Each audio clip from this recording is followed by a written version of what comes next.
రోగము కలిగించేవాడు నాశనమైపోతూ ఉన్నాడు.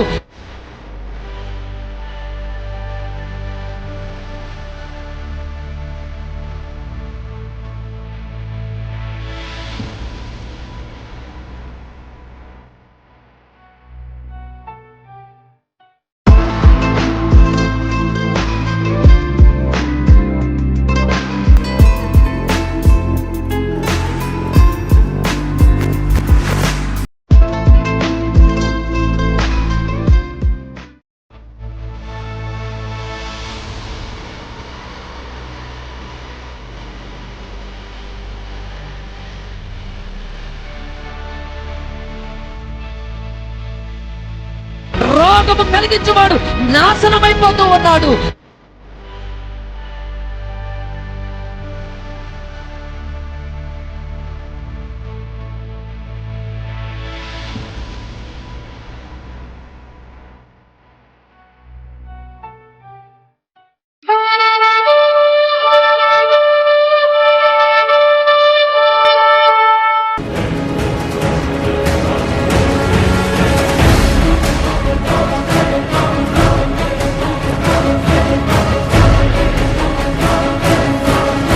Two years నుంచి ఈ భయంకరమైన వ్యాధి చేత మీరు బాధపడుతున్నారు. 2 హాస్పిటల్లో ఈమెకి HIV ఉందని చెప్పారంట.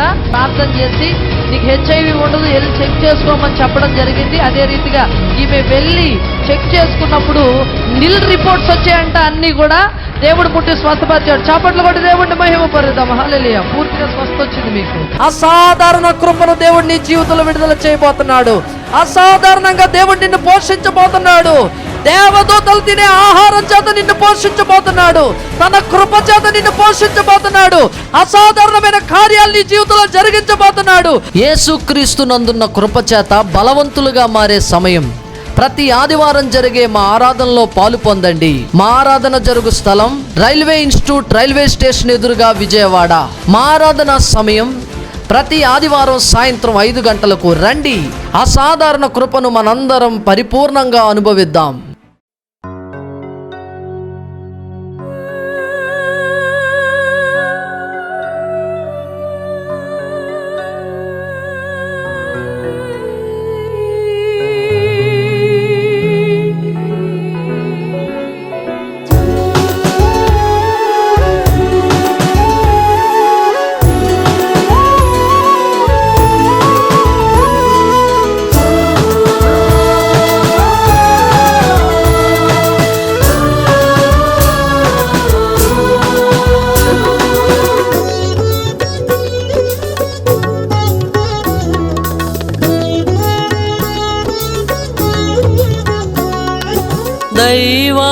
దైవారాధనలో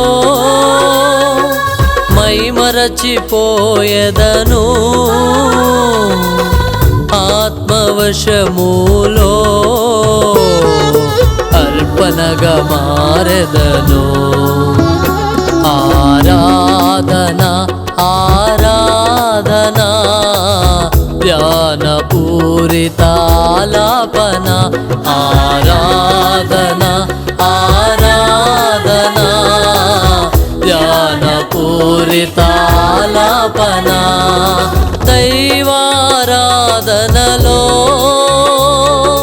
మైమరచిపోయెదను, ఆత్మవశములో అర్పణగా మారెదను.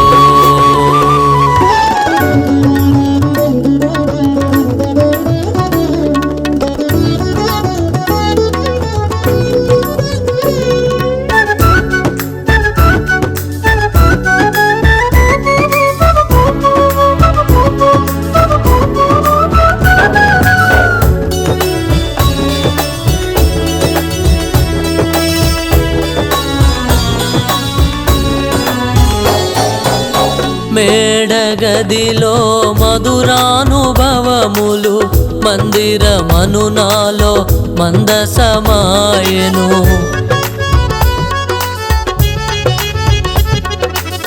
మేడగదిలో మధురానుభవములు మందిరమను నాలో మందసమాయెను మహిమగలని మోము చూడ నే వేచియుంటిని నా యేసయ్యా మహిమగలని మోము చూడ నే వేచియుంటిని నా యేసయ్యా నే వేచియుంటిని నా యేసయ్యా దైవారాధనలో మైమరచిపోయెదను ఆత్మవశములో అర్పణగా మారెదను ఆరాధన ఆరాధన ధ్యానపూరిత ఆలాపన ఆరాధన ఆరాధన ధ్యానపూరిత ఆలాపన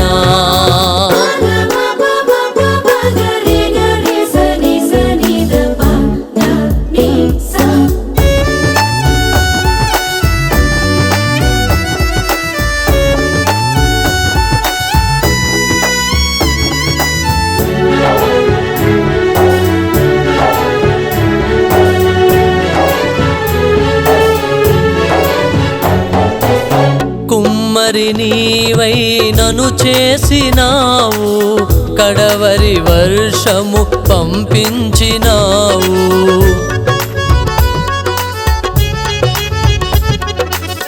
కుమ్మరి నీవై నన్ను చేసినావు కడవరి వర్షము పంపించినావు కృపాభిషేకముచే నన్ను నింపినా కృపామయుడా నా యేసయ్యా కృపాభిషేకముచే నన్ను నింపినా కృపామయుడా నా యేసయ్యా కృపామయుడా నా యేసయ్యా దైవారాధనలో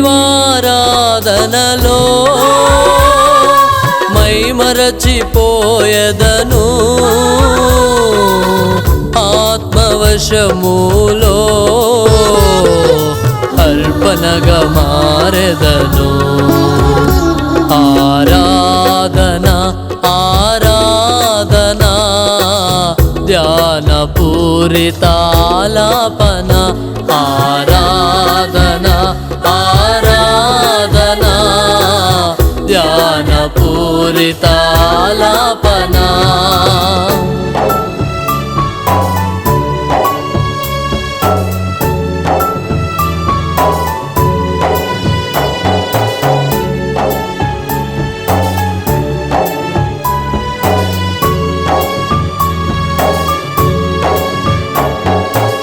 నీ గుడారములో అతిథి నేను నూతన సృష్టిగా నన్ను మార్చినందున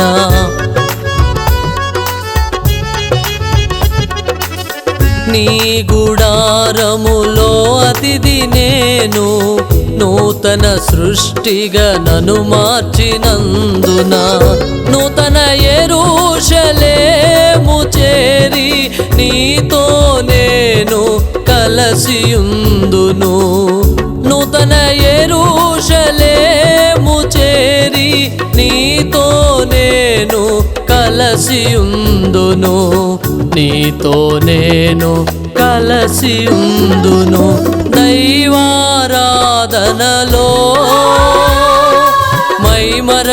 మైమరచిపోయెదను ఆత్మవశములో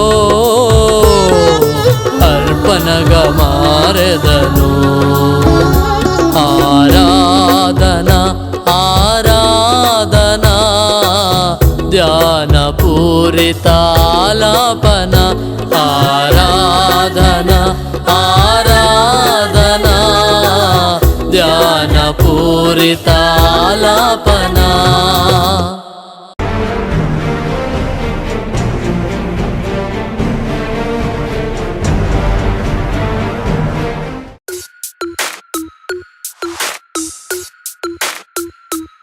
Is that నువ్వు ఎలా ఉన్నావు అనేది చాలా ప్రాముఖ్యమైనటువంటి అంశం. నువ్వు కుమారుడిగా ఉన్నావా? కుమారుడిగా ఉంటే నువ్వు అన్నిటికీ హక్కుదారుడివి. ద్వితీయోపదేశకాండం 29వ అధ్యాయం 5వ వచనం చూస్తే, నేను మీ దేవుడైన యెహోవానని మీరు తెలుసుకున్నట్లు 40 సంవత్సరములు నేను మిమ్మును అరణ్యములో నడిపించితిని. మీ బట్టలు మీ ఒంటి మీద పాతగిల్లలేదు, మీ బట్టలు మీ ఒంటి మీద పాతగిలిపోలేదు. మీ చెప్పులు మీ కాళ్ళకు పాతగిలిపోలేదు, అరిగిపోలేదు. మీరు రొట్టె తినలేదు, ద్రాక్షారసమే గాని మద్యమే గాని తాగలేదు, యెహోవా సెలవిచ్చుచున్నాడు. ఏమిటంటే ఎంతగా పోషించాడంట, బట్టలంట పాతగెళ్ళలేదంట, ఎప్పటికప్పుడు ఫ్రెష్గా ఉతికేస్తున్నాడు దేవుడు. దేవునికి స్తోత్రం. మన బట్టలు ఎవరు ఉతుకుతున్నారంట? దేవుడు ఉతుకుతున్నాడంట. దేవునికి స్తోత్రం. బట్టలు ఉతుక్కునే పని లేదు. అబ్బా, మాకైతే ఎంత బాగున్నాం. ఎంతమంది ఇళ్లలో వాషింగ్ మిషన్స్ ఉన్నాయి? ఇంతకుముందు పిండి చక్కగా కూర్చొని రుబ్బేవాళ్ళు, ఒళ్ళంతా కదిలేదు, ఏ రోగం వచ్చేది కాదు. ఇప్పుడు రుబ్బకుండా రుబ్బురోళ్ళ తయారైపోతున్నారు. ఇంతకుముందు బట్టలు ఉతకాలంటే పెద్ద మా ఊళ్ళో అయితే ఉతికేటప్పుడు సౌండ్స్ కూడా చేస్తూ ఉంటారు. ఉస్ ఉస్. ఇప్పుడు ఉస్ అంటే వాట్ ఈజ్ ఉస్? ఇప్పుడేం తెలీదా? ఇప్పుడు బట్టలు ఉతకాల్సిన పని లేదు, అంట్లు తోమడానికి కూడా మిషన్ వచ్చేసిందంట. బట్టలు ఉతికి అదే ఆరబెట్టేసి అదే ఇస్త్రీ చేసి మనకి ఇచ్చేస్తుందట. ఇశ్రాయేలీల బట్టలు ఎవరు ఉతికారు? దేవుడు వారి బట్టలు పాతగిలిపోకుండా కొత్తవిగానే ఉంచాడు. దేవునికి స్తోత్రం. కొత్త బట్టలు లేకపోతే కదా కొత్త బట్టలు వేసుకోవాలనే కోరిక. రోజు వాళ్ళ బట్టలు కొత్తగానే ఉంటున్నాయి, వారి చెప్పులు అరిగిపోవట్లా. ప్రతి దినము ఇశ్రాయేలీల్ని ఆయన పోషిస్తా ఉన్నాడు, వారికి కావలసినవన్నీ ప్రొవైడ్ చేస్తూ ఉన్నాడు. దేవుడు ఇశ్రాయేలీల్ని పోషిస్తూ ఉన్నాడు. ఈరోజు పరిశుద్ధాత్మ దేవుడు మనతో మాట్లాడుతూ ఉన్నాడు. నువ్వు కుమారుడివైతే నేను నిన్ను పోషిస్తాను, నువ్వు నా కుమారుడివైతే నేను నిన్ను పోషిస్తాను. నువ్వే విషయంలో కలవరం చెందవద్దు బిడ్డ, నువ్వే విషయంలో కష్టపడవద్దు, నువ్వే విషయంలో ఆలోచన పెట్టుకోవద్దు. నేను నిన్ను పోషిస్తాను. ఒకవేళ ఉద్యోగం లేదా, నేను నీకు ఉద్యోగాన్ని కలుగజేస్తాను. ఒకవేళ అప్పులో ఆశీర్వాదం లేక నష్టపోయి ఉన్నావా, నీ అప్పుని నేను ఐశ్వర్యంగా మారుస్తాను. నీ జీవితంలో నేను అద్భుతాలు చేయబోతున్నాను. శ్రేష్టమైన గోధుమలతో, కొండ తేనెతో నేను నిన్ను తృప్తిపరుస్తాను. నువ్వు భయపడవలసిన అవసరం లేదు. నీ పిల్లల పిల్లల పిల్లల తరాలు నేను పోషిస్తాను, 1000 తరాల వరకు పోషిస్తాను. కారణం ఏంటంటే నువ్వు నన్ను అంగీకరించావు, కారణం ఏంటంటే నువ్వు నన్ను విశ్వసించావు, కారణం ఏంటంటే నువ్వు నా ఆత్మ చేత నడిపించబడుతున్నావు. నువ్వు నా కుమారుడివి. చప్పట్లు కొట్టి దేవుడిని మహింపరుద్దాం. ఈరోజు పరిశుద్ధాత్మ దేవుడు స్పష్టంగా మాట్లాడుతున్నాడు.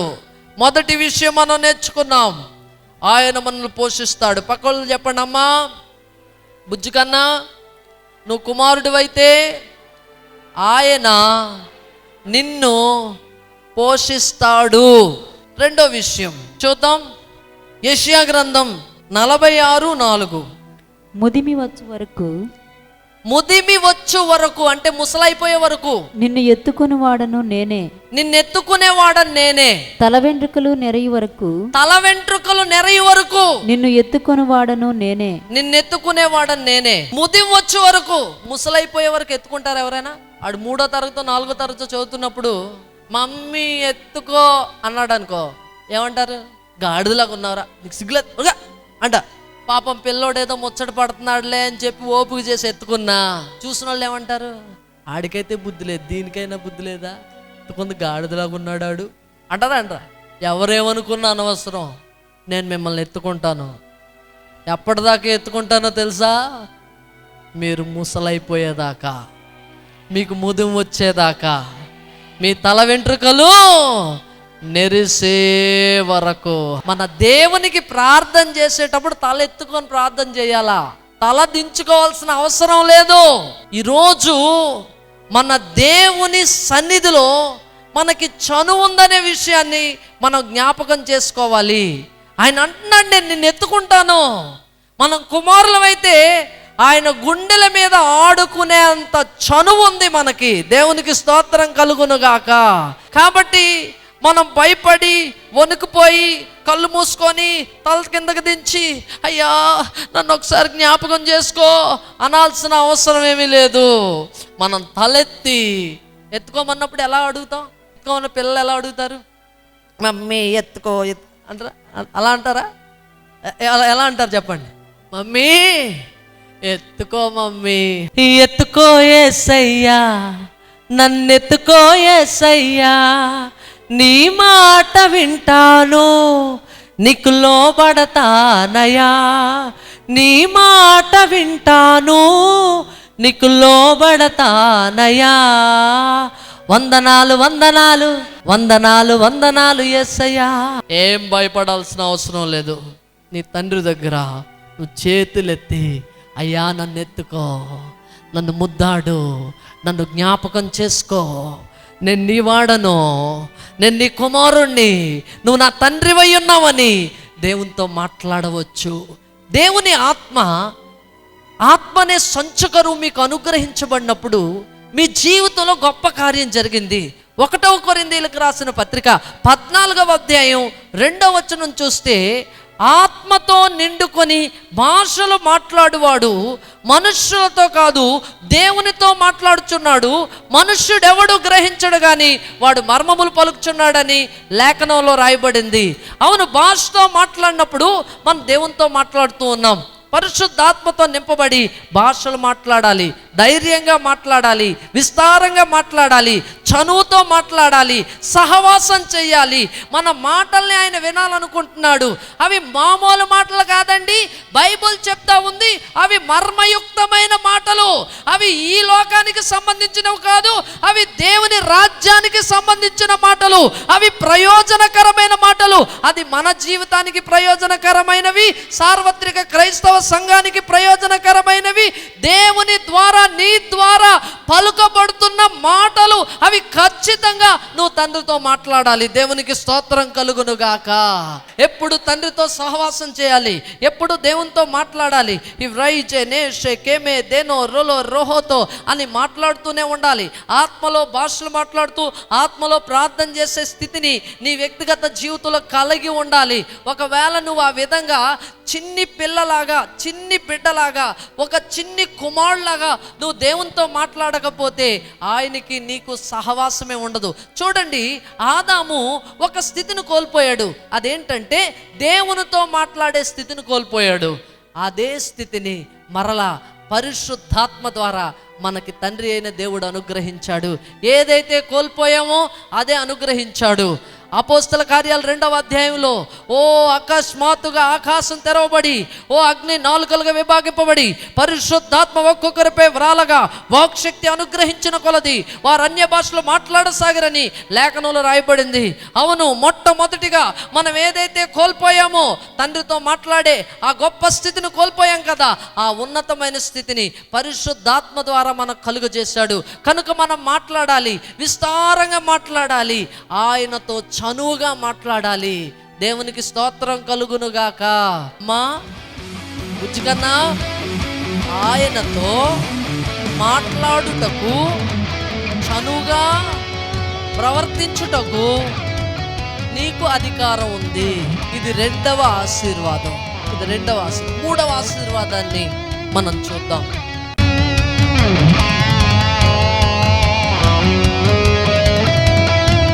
యేసు ప్రభువా, సర్వశక్తి గల దైవమా, నీకు వందనాలు చెల్లించుకో. మీకు ఎక్కడైనా అనారోగ్యం ఉంటే ఆ స్థలంలో మీరు చేవేసుకొని నేను ప్రార్థన చేస్తే ఇప్పుడే ప్రతి విధమైన రోగము యేసు నామములో బయటికి పోమని ఆజ్ఞాపిస్తున్నాను. షుగర్ నార్మల్ అవును గాక, బ్లడ్ ప్రెషర్ నార్మల్ అవును గాక, థైరాయిడ్ తొలగిపోవును గాక, ప్రతి వ్యాధి, ప్రతి బాధ శరీరాన్ని నుంచి బయటికి పొమ్మని ఆజ్ఞాపిస్తున్నాను.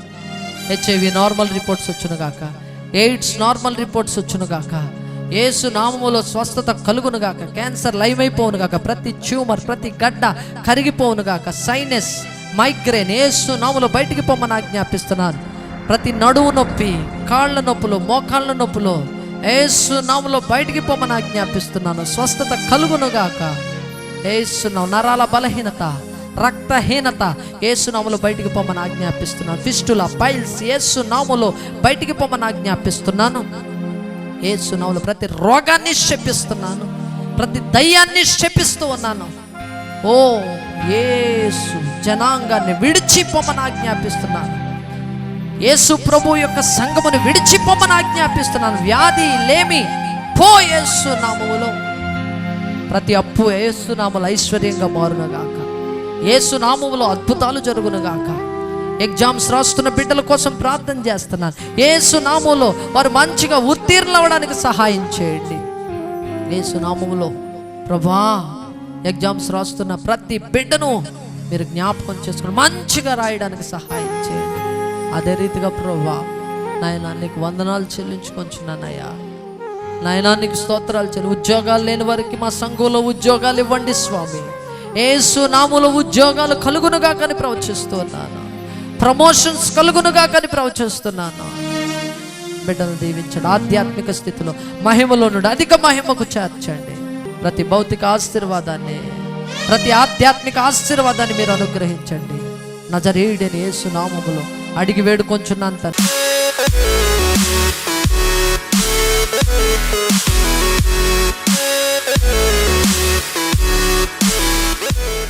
మరి గత నెలలో మా హస్బెండ్కి ఒంట్లో బాగాలేదు.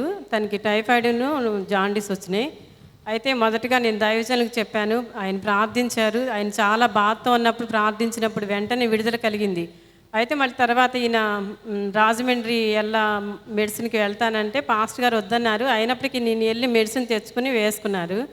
2 వారాలు వరుసనే వెళ్ళారు. 3వ వారం బాగానే ఉన్నారు. 4వ వారం బాగా పర్సంటేజ్ ఎక్కువైపోయింది అనమాట. మనిషి అంతా బాగా పచ్చగా అయిపోయి డాక్టర్ దగ్గరికి వెళ్తే నా వల్ల కాదు, మీరు విజయవాడ ఆంధ్ర హాస్పిటల్కి వెళ్ళండి, మేము ఏం చేయలేమని చెప్పినప్పుడు నేను వెంటనే దైవజనులకి ఫోన్ చేశాను. పాస్టర్ గారండి ఆయన పరిస్థితి ఇలా ఉంది అని.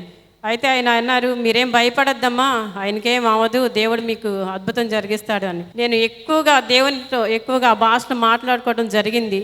అయితే అంత సివియర్గా ఉన్న మనిషి గత రాత్రి మేము మళ్ళీ హాస్పిటల్కి వెళ్ళి చెకప్ చేసుకుంటే నార్మల్ రిపోర్ట్స్ వచ్చినాయండి. ఇదంతా దేవుడు చేసిన గొప్ప అద్భుతం.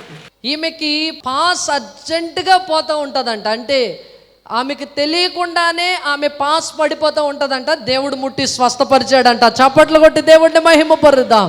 పనికి వెళ్ళినా కానీ మాట్లాడతానన్నా కానీ గుండె దగ్గర దడ పుట్టేది. అలా 2 నెలల నుంచి అసలు నైట్ టైంలో 4 దాకా నిద్ర పట్టేది కాదు. ఇప్పుడు ఎలా? పోయిన వారం ప్రార్థన చేసుకున్నాక దగ్గు ఆవేశంతో ఈ సిస్టర్ గారు బాధపడుతూ ఉండేవారంట. గత వారంలో ఇక్కడ ప్రార్థనలో పాలు పంపులు పొందానండి, దేవుడు నన్ను ముట్టి స్వస్థపరిచాడు. అయితే ఈ వారం దేవుడు నన్ను సంపూర్ణంగా ముట్టి స్వస్థపరిచాడు అని చెప్తున్నారు. చప్పట్లు కొట్టి దేవుడిని మహిమపరుద్దాం. Hallelujah, bless this lord. చెయ్యి బాగా వాసిపోయిందండి. 2 రోజులు మట్టి బాగా ఉబ్బుగా ఉంది, నొప్పి బాగా. మీరు చెయ్యి ఇక్కడ పెట్టుకోమన్నప్పుడు పెట్టుకున్నారు.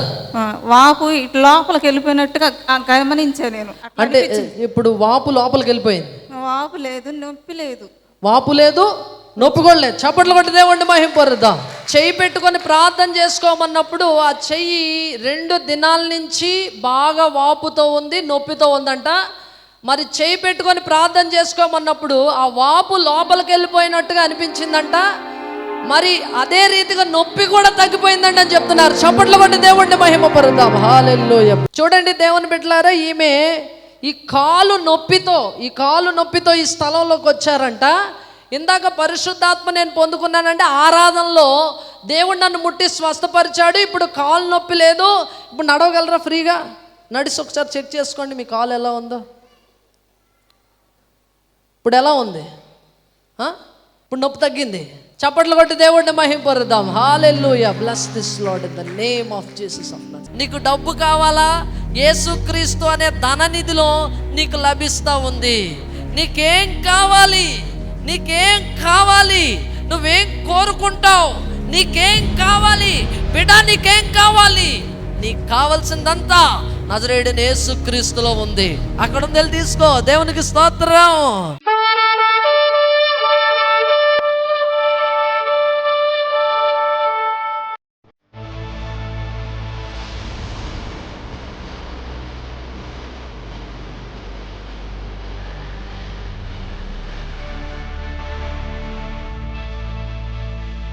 రోగము కలిగించేవాడు నాశనమైపోతూ ఉన్నాడు.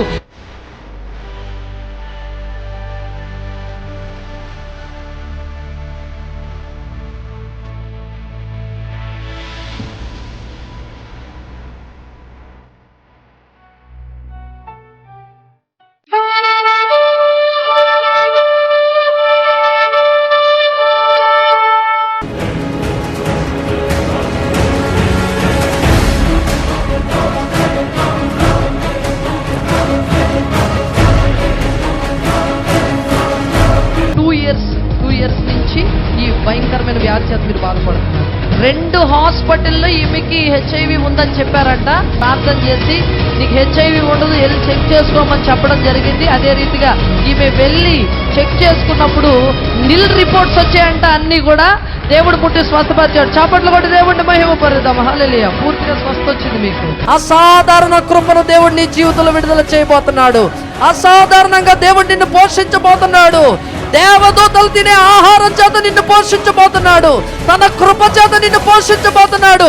అసాధారణమైన కార్యాలు నీ జీవితంలో జరిగించబోతున్నాడు. యేసుక్రీస్తు నందున్న కృప చేత బలవంతులుగా మారే సమయం. ప్రతి ఆదివారం జరిగే మా ఆరాధనలో పాలు పొందండి. మా ఆరాధన జరుగు స్థలం రైల్వే ఇన్స్టిట్యూట్, రైల్వే స్టేషన్ ఎదురుగా, విజయవాడ. మా ఆరాధన సమయం ప్రతి ఆదివారం సాయంత్రం 5 గంటలకు. రండి. అసాధారణ కృపను మనందరం పరిపూర్ణంగా అనుభవిద్దాం.